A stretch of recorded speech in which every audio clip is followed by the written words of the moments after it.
Yeah, namaste, ma'am. Namaste, namaste. We are very much fortunate to listen to you. Thank you, thank you.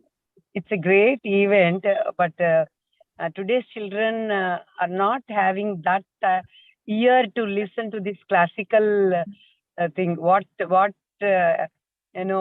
influences them? We know we do understand, but how can we bring them to the stream of listening to the classical music and appreciate it, and that becomes a difficult task as a teacher for me. Okay, that is, if you give them the classical music as such, probably they won't be able to listen to it or something like that.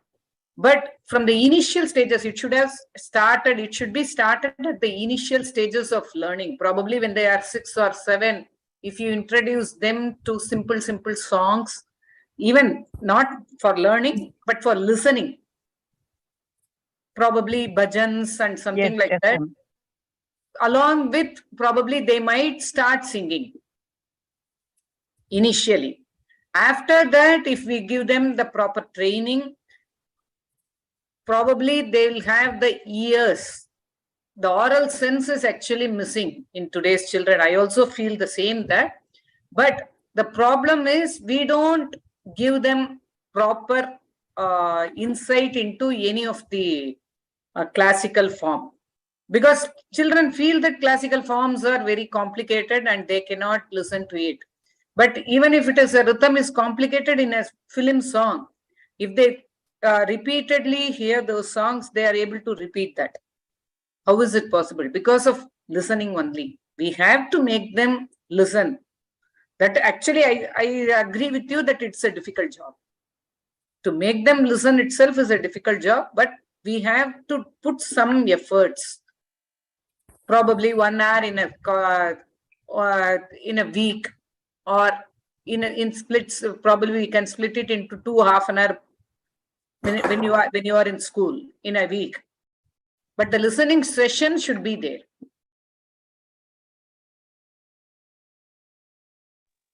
Nazia ma'am.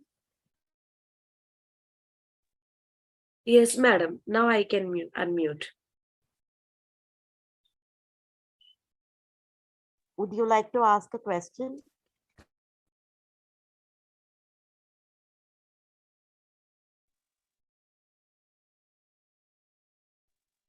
Ma'am, I have a question. Yeah. Did you face any problems while learning music? Yeah, of course, it's always there. That is, in the initial stages, violin is a very difficult instrument. When you learn it at a tender age, probably the sounds produced by the violin is horrible to hear. You need, because it is not pleasing when you learn it at the beginning. There would be scratching sounds and everything, and you tend to quit it at any point of time. But to get a command over the instrument, and then if you feel that, but because to cross that barrier itself, it takes almost 5 years to get a command over that. In that 5 years, you always have a tendency to quit that. You have to overcome that, and I have felt that at any point of time during that early training years, because previously I told you that I learned vocal. Since I learned vocal at a very young age, I started learning vocal at the age of 6, and by the time when I was 8, I had some 50 songs in my repertoire, but that could not be reflected on violin. When I started learning violin, it took almost 2 to 3 years to get a command over the violin. And then when I started incorporating the songs learnt in vocal, it was very difficult. And I used to feel, why should I take up, why had I took up violin? I should have taken up vocal itself, because it is very easy. But that's not the case. When you practice more and you get a command over the instrument, which will be, as such, I have crossed those hurdles, because the fingerings also differs. When my guru taught me, they taught me to use the little finger. But I realized that my little finger is too little, too short. Anyone who can see that it is half of the ring finger. So whenever I used to use the little finger, the swaras were not clear, and I felt that I am not fit to play the violin. And suddenly one day, I myself thought why it is happening, and then it so happened that I saw my little finger, and then I changed my fingerings on my own. I used the ring finger more, and then practiced a lot to change those fingerings. Because in those ages, everyone used to say that my playing is not perfect. The swarasthanas used to be there diminished or something like that. It was not perfect. So I myself thought because I'm not fit for playing violin. But after actually looking at my fingers and change my fingerings, after that I got some command over the instrument.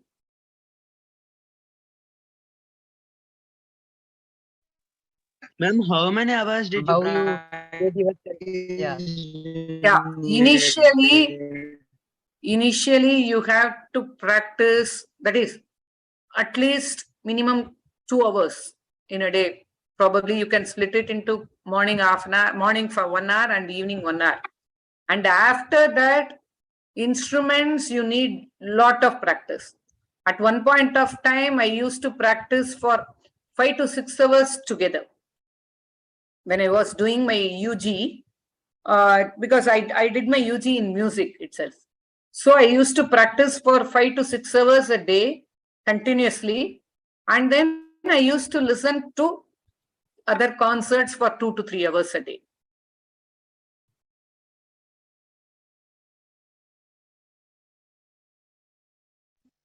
Ma'am, how did you improve your manodharmam? Manodharmam, you have to actually practice a lot. That is, for instrumentalists, there is a drawback. You have to sit and practice. For vocalists, you don't have that, because whenever you walk or whenever you travel, you can put the talam and think of some combinations. The best way to improve the manodharmam is you have to look for more combinations.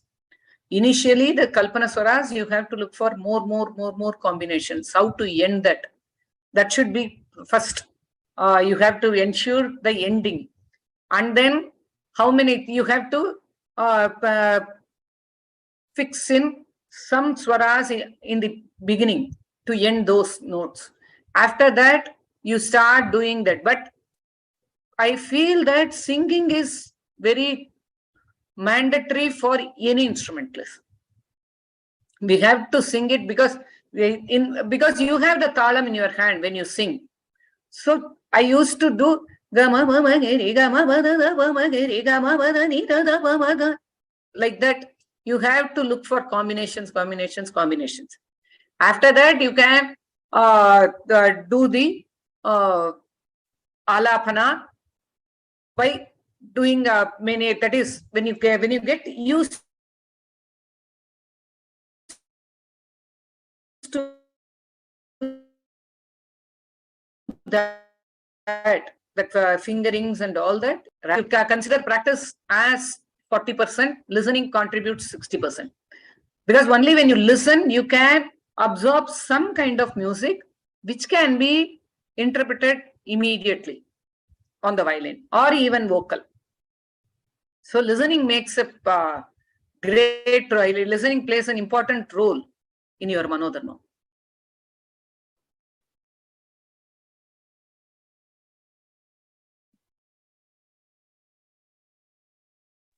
Anybody else wants to ask a question? I had one question. Yes. Ma'am, how did you balance your studies and practicing violin? Okay. Till 12th, actually in 12th, I took science group. In today's 11th or 12th, we tend to quit any extracurricular activities. When you go to 9, 10, 11, 12, we have the tendency to give a break to any kind of extracurricular activities, even if it is a sports or arts or anything. But I told you, my father, he is a Ganjra artist. He used to be very strict. That is, he ensures that you practice every day, despite you have a examination the other day. There is no excuse for any kind of examination or any kind of test. And you cannot even compensate by studying late in the night, because you used to switch off the lights by 10 or 10 p.m. and so you can at the most you can wake up only by 5 or 5:30, not before that. So anything you have to plan it and you have to do that. So we had the opportunity to do the multitasking. I won't say opportunity, but we have been imposed the art of multitasking. That I should say. And after that, at one point of time, I was doing my PhD, and at that time, my first daughter was just 1.5 years old, and I had my household course and all that, and I used to finish off everything. And after my daughter sleeps in the afternoon, I used to sit for 2 or 3 hours in a day to concentrate on my PhD thesis. And invariably in the evenings, I used to have concerts. And after I come back from the concerts, and I used to sit for 4 hours in the night, because my father did not compel me to take that sleep. He also insisted that I should complete my PhD at any cost. So that was the schedule for 1.5 years. That was the schedule. I used to sleep only for 3 to 4 hours in a day. It was actually a struggle, but if you have the art of multitasking, then it should not be a problem. In today's children, the multitasking is not there. We should actually, because there is no one to impose anything. If the parents impose, we oppose. If the teachers impose, parents oppose. Okay, this is the trend of today's education. Then who will compel you? We have to push ourselves. We should have the habit of pushing ourselves. If you look at any of the sportsmen, any of the achievers, if you ask them, they would definitely tell that you have to find your own time to balance things. Otherwise, it is not possible.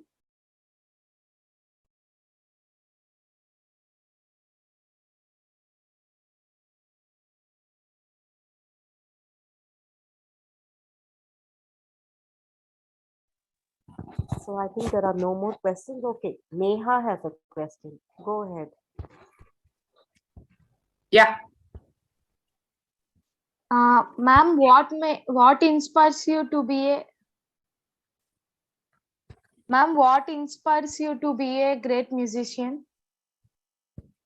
Yeah, I told you I belong to a family of musicians, and after you learn music and you get some command over that, after that what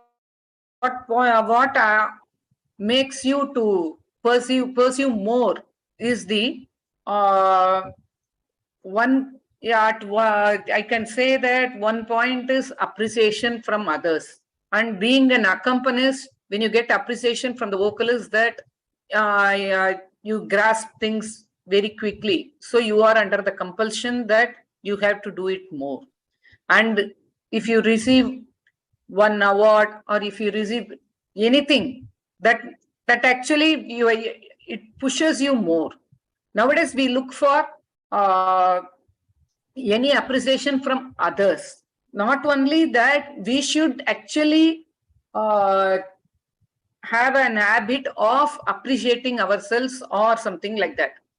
Oh, this is a new, because all the time you practice something on the stage, you don't get the full potential of you. Unless you practice 200%, you won't get 100%. Not even any concert, we can't put in 100%. It would be 75 to 80%. So the practice makes you, that is, the error free is possible only when you practice.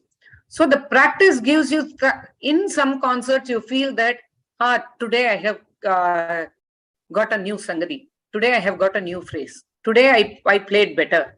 Today I had, that self-realization should be there.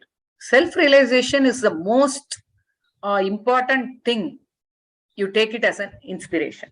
And unlike the inspiration from others. Because I told you, my father, till date, he has not appreciated even a single concert. So you cannot expect it from the parent. So you cannot expect that. In those days when I started playing, many of them used to criticize, because in the audience itself, there were many old people and knowledgeable people who used to criticize openly. So that makes you practice more, and that makes you deliver more. Every time we feel that, so today I should not do any kind of mistake, or even if I do a mistake, it should not be visible to others. That itself is an art. I know that it's wrong, but it is not visible to others, so that my practice makes that happen.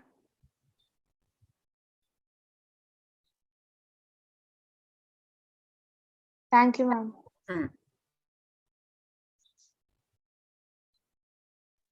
So along with the music, you have given wonderful madam. Children do not know that many of the children do not know that music is also a part of education. Yeah. Education. That is, in music, I I wanted to stress that if you learn more compositions, your retention power increases. Your memory power increases. We don't apply those concepts in the learning system. When you memorize so many things, so many compositions, it is a passive way of assimilating the other things. We don't realize it when until you see the results. Because I always say that I had a very bad memory, but when I started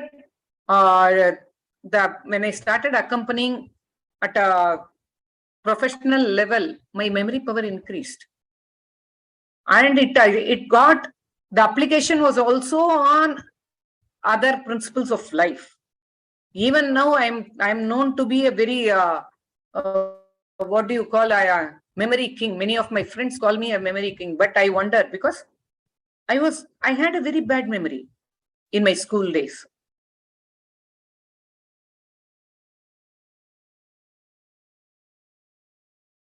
No one knows about that, but your art, that too, because in vocal, if you learn vocal, at a time you are doing three things, which we are not doing in any other art form. In music, you are actually uttering the words with raga, and you are putting the talam, and if you are singing with the accompaniments, the accompanying musicians, music is also going inside. So you are balancing 4 acts subconsciously. That itself improves your memory.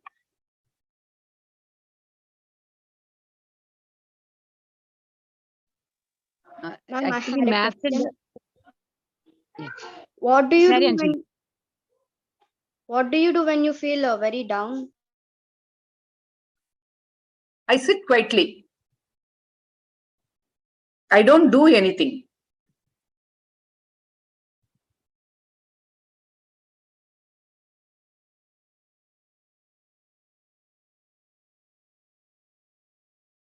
Yes, Prashant.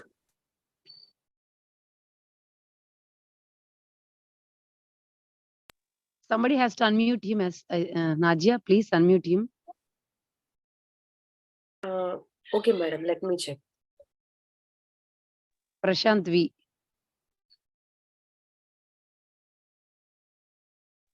Speakmaker is giving a lot of chances for the children to listen, madam. But the unfortunate thing is adults are not realizing and the children are truly missing.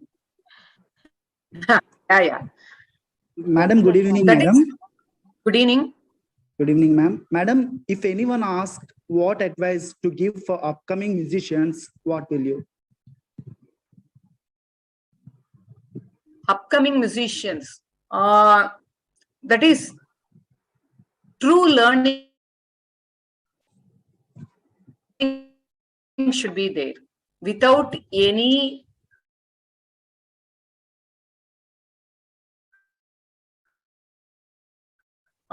kind of, for myself, learning for others. If I can give concerts, I get fame. If I do a YouTube concert, or if I upload my video in YouTube, that should not be the motto.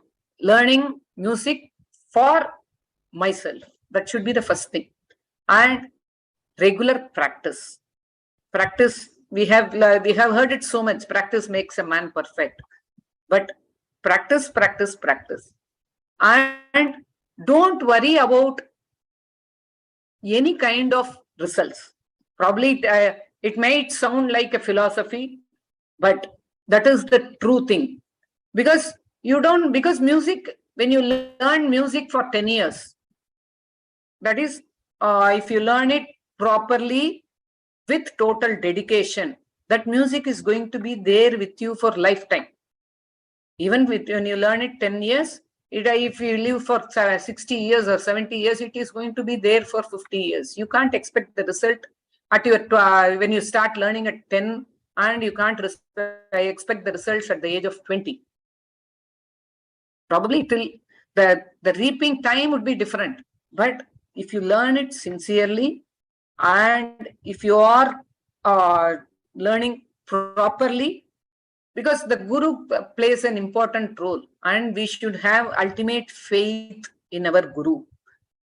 Whoever you follow, you should have that ultimate faith in him or her. And then you should be true to yourself. That is the ultimate thing. These factors are more important for any upcoming musician.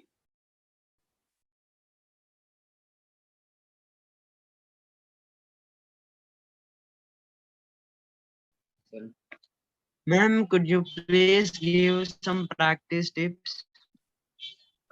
What? Practice Practice tips. Okay, are you learning something? Yes, ma'am, I am learning vocal. Yeah, you are learning vocal. Okay, that is, in music, I feel that it is a continuous process.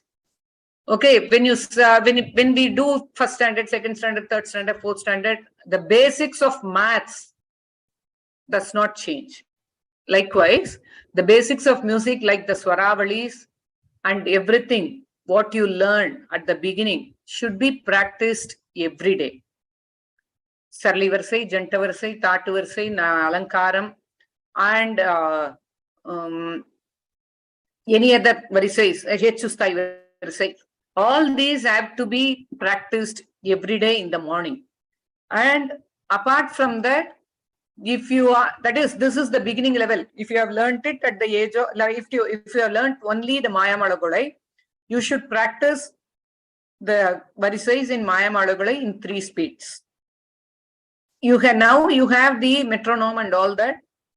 Please have a metronome and see that you are playing it or singing it in the proper speeds, because we tend to drag a little bit when you do the second speed or third speed, when you have the talam on your own. So you have the check, metronome check, where you can render it in the proper speed. That is, you have the progression of speed. And after that, if you have learnt varnams, at least sing 2 varnams in the morning. And after you come back from the school, you again start with playing the varnam or singing the varnam. After that, you have to make a list of how many compositions you have learned. Probably if you have learned 50 compositions, make it a practice to sing 5 compositions in a day, in the evening, so that in 10 days you will be completing the entire list. And on the 11th day, again start from, you actually you do the permutation and combination, not the other, not the same 5. Probably you can select it from 1, 7, 9, 13, 15. Like that. And you change the component. After that, you have to do the new, any composition you have learned new should be done. This should be the practice schedule, but it should be there in the morning as well as evening. Okay. And if you have learned other ragas, you can try singing the Swaravalis in other ragas you have learned, not before that. Okay, ma'am. Thanks. Ma'am, Yes. Yes, Joshika. ma'am, are you faced any adventures in this field? Adventures while traveling. We have lot of adventures while traveling, because 10 or 15 years back we used to travel by trains. Invariably the trains would be late. Once we were traveling back from Delhi to Chennai, and the train was supposed to reach Chennai at 7 a.m. in the morning, and in the evening we had a concert. But unfortunately, the train was 12 hours late because of some accident near Agra. So when we reached Chennai, it was almost 11 hours late, and it reached at 6, and we had a concert at 6:30. We didn't have any other alternate. So what we did, in spite of being 11 hours late, we quickly changed our saris and everything in the train toilets itself, and we went straight to the concert. Likewise, we have done so many things. Thank you, ma'am.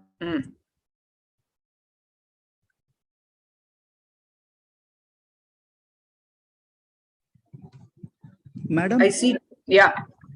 Madam, how do you plan to inspire and motivate students for music class?